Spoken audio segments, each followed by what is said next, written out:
Here at Ericsson, I am with Anders, and we're about to take a look at the interesting model behind me. How are you? Talk us through what we've got here. Yes, absolutely. Hello everyone, welcome to Ericsson booth here, and we're showing here a city model where we are illustrating how you can deploy 5G. Let me show you how it looks like. First of all then, you have basebands in blue and radios in purple, and you have a pretty good coverage in yellow here in 4G.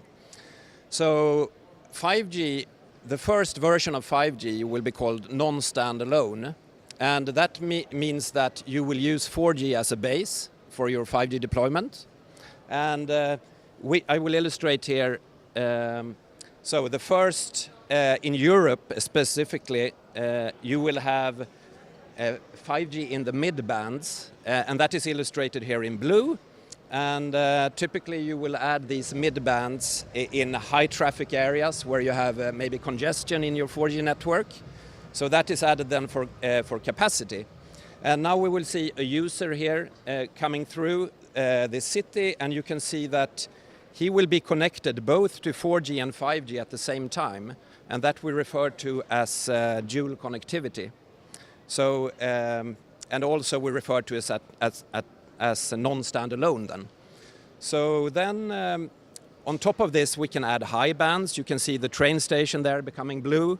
On the high bands you can use in really high traffic areas, and in purple here now we can see something we refer to as a dynamic spectrum sharing, where you can actually do a software upgrade to make a 4G carrier being able to handle also 5G devices.